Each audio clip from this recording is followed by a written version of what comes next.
Seiiti Arata. Imagine two gigantic libraries. The first library has all the books in the world, but they're thrown in a pile in the middle of the floor. The second library has fewer books, but they are all organized in shelves with labels and in alphabetical order. If you need to find an urgent answer, which library is going to be more useful to you? Well, the second one. The first library is the mind of someone who consumes a lot of content but without a method. You have the information, but you can't find it when you need it. The second library is the mind of someone who studies with strategy. It is no use putting more books into a messy pile. The secret is not to read more. The secret is to organize the shelves. So stop throwing information on the floor of your mind. Start cataloging what matters. Without doing this, you run the risk of finding yourself in a situation where your brain only remembers useless things and forgets what is useful, what you really need. Now, how do you build these shelves? You do it by turning cold data into hot narratives. A fact without a hook is a loose page thrown on the floor. It gets lost. A fact tied to a story, it's a book placed well on the shelf. You organize the plot of a series in your mind, but you lose the context in that material that you're trying to study. Let me prove to you. Your brain loves exciting narratives and hates abstract data. Can you tell me right now the plot of that series that you binge watched 2 years ago? Probably yes. You remember who the characters were. You remember who betrayed whom. You remember exactly how the ending was. But you didn't take notes. You didn't study for a test about that series. Even so, the information stayed recorded. Now try to explain to me the three main concepts of that technical book that you read last month. Probably a silence happened, a total blank. You feel like you have a bad memory, but that is not true. The fact that you remember that series proves that your hardware is working perfectly. The problem is the software. The problem is the format of the information. The brain loves narratives and it hates lists of data. So, today in this episode, I want to teach you how to treat your studies as if they were a movie script. And in this way, you'll never forget what is important again. The brain ignores loose data and prioritizes emotional narratives. Why does this series stay in the memory and your book evaporates? The answer is emotional and connection. A series has cause and effect. Character A did this because character B did such a thing. There is a logical sequence that the brain loves to follow. Now, in a technical book, often it's a list of facts, and isolated facts are discarded by the brain as trash. To truly learn, you must stop consuming data. You must start building stories. When you read a difficult concept, don't try to just memorize the definition. Ask yourself, who's the character here? What is the conflict? How does this solve the problem? You have to transform abstract concepts into a mini-series in your head. Just for example, if you study organic chemistry, and if you're trying to understand how carbon atoms bond, don't try to memorize the formula. Imagine carbon is a very popular person who desperately needs to hold 4 hands at the same time to feel safe. If he lets go one hand, he becomes unstable and reactive.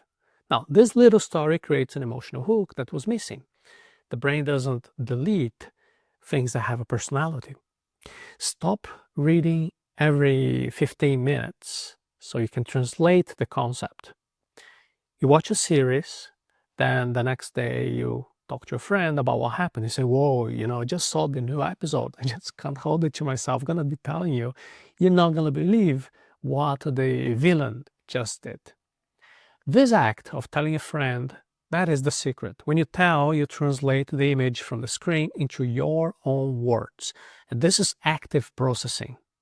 When you read a book, you usually stay silent, right? You just receive the information passively, and this creates the illusion of competence. You think you understood because you recognize the words, but it didn't record anything. To fix this, you're going to be using a rule of pausing and then translating. Every 10 or 15 minutes of study, stop. Take your eyes off the material.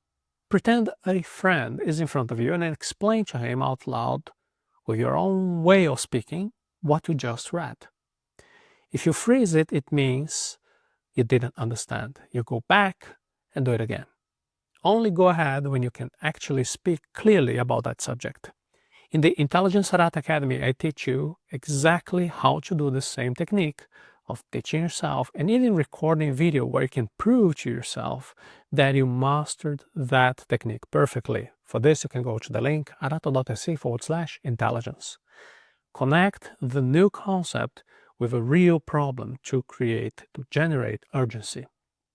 In the series, you pay attention because you want to know if the hero will survive, and there is a risk, there is urgency. In studies, often that is a missing element. There is no risk. It's not interesting. It's not vital. And then that information goes away. You need to artificially create this urgency. Without doing this, you have to be needing to ask, what is the problem that you're trying to solve? If you're reading about artificial intelligence agents, for example, don't just read the technical theory. Think about the amount of repetitive work that you're doing today that is stealing the time of your life. And then tell your brain, well, I need to keep this because this is the weapon that's going to be killing the monster of manual labor, and that's going to be saving my career. When you connect abstract information to a real pain, the brain places a label of survival on that data, and survival is a way to make sure that information never gets deleted. Explain that subject without using jargon, and then you prove that you actually understood. Imagine you're trying to explain the plot of a series to your grandmother. You're not going to be using technical cinema terms like, oh, here's the plot twist, or here's the redemption arc. You're going to be using more simple language. You're going to be saying, you know, that nice girl actually turned out to be very evil. You'll be using the same thing when you're using that to avoid repeating the same words of the author. You have to explain complex data in the language of a 10-year-old child. Simplicity is the ultimate degree of sophistication. If you need to be using complicated words, you're kind of hiding. You're just repeating words and sounds, not meaning. So when you simplify, you're forcing your brain to digest that information completely. This is transforming raw data into solid knowledge. Neuroscience is explaining this with a synaptic consolidation. When you're using complex words, you're basically repeating phonetic sounds that stayed in your short-term memory. Now, when you simplify, you're forcing your brain to access the hippocampus and connect that new idea with old concepts that you already master. You're literally switching the new into the old.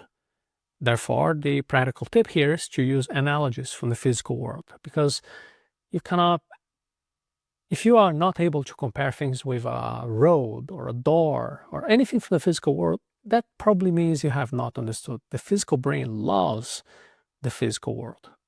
So if you want to stop just passing your eyes over books and start actually installing that knowledge in your mind, I have an invitation for you. You can go to the link arata.se/intelligence. I'll be teaching you step by step how to structure your professional learning. So to summarize, the brain deletes what is boring, what is passive. To retain knowledge, you need to transform cold data into hot narratives, translating that content with your own words every 15 minutes, and connect everything to a real-world survival problem. If you don't suffer from a lack of memory, you're suffering from a lack of active processing. So stop just receiving information and start manipulating the information. It is this manipulation that records knowledge in your mind. You already have enough information. What is missing is a quick way to access this information. In the Seiiti Arata Academy, we're going to be focusing exactly on this, transforming that pile of books into a functional library. You can go to the link arata.se/intelligence and let's put that house in order.